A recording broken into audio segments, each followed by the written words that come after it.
Focus कीजिए। और ये आती दिख रही एमटीएनएल को लेकर, सरकार जिस तरह से एसेट मोनेटाइजेशन को लेकर तेजी से आगे बढ़ती हुई दिख रही, उसको लेकर एमटीएनएल के एसेट मोनेटाइजेशन के पहले चरण में एक्शन बढ़ता हुआ नजर आ रहा है। ये है खबर आज के लिए।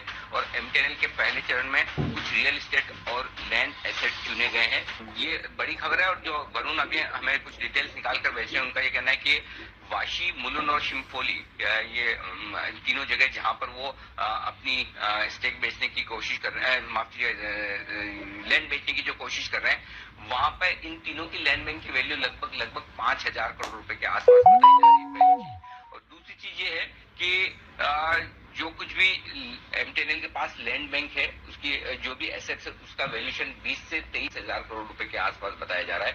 ये तीन जगह जो है जहां पर ये होती हुई दिख रही है, बिकवाली के लिए जो तैयार होती दिख रही है मुंबई में। दिल्ली का अलग रहेगा, लेकिन मुंबई का वैल्यूएशन जो वरुण ने निकाल के भेजा है, वो ये कह रहे हैं कि लैंड बैंक का जो वर्थ है वाशी, मुलुंड और शिमफोली, यहाँ पर 5,000 करोड़ रुपए के आसपास का है। बिल्कुल सर, और इसका इंतजार भी था। जैसे हम देख रहे हैं कि विभिन्न पीएसयूज के लिए एटलीस्ट जो लैंड बैंक की मोनेटाइजेशन की प्रक्रिया है, उस पर कामकाज शुरू हो गया है।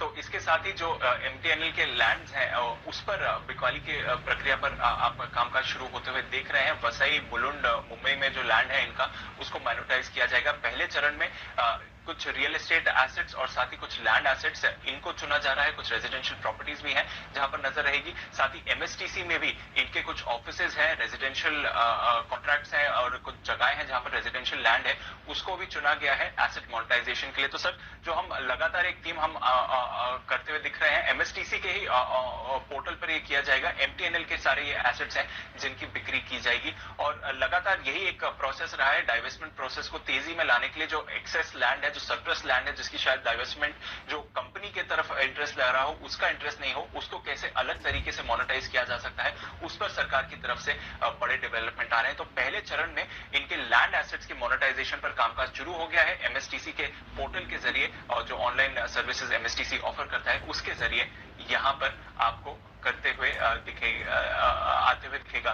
तो ये एक बड़ा डेवलपमेंट आते हुए दिख रहा है। एक बार जरा एमटीएनएल के चार्ट फिर से आप लगाएं कि किस तरह से एक स्पाइक आ रहा है। और ऑफकोर्स ओके, तो ये है आपके लिए बड़ी खबर। इनफैक्ट हमारी एग्जीक्यूटिव एडिटर स्वाति खंडेलवाल भी हमारे साथ जुड़ रही हैं इस खबर की सारी डिटेल्स लेकर। स्वाति, बताइए एमटीएनएल लैंड एसेट मोनेटाइजेशन को लेकर कितना बड़ा डेवलपमेंट है ये?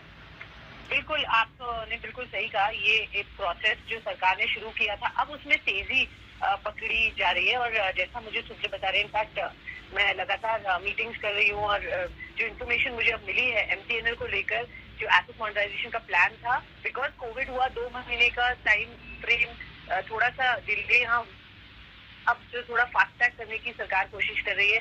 तो पूरा जो उनका प्लान है वो रेडी है, जहां पर उन्होंने आइडेंटिफाई कर लिया एसेट रियल एस्टेट के, लैंड बैंक के।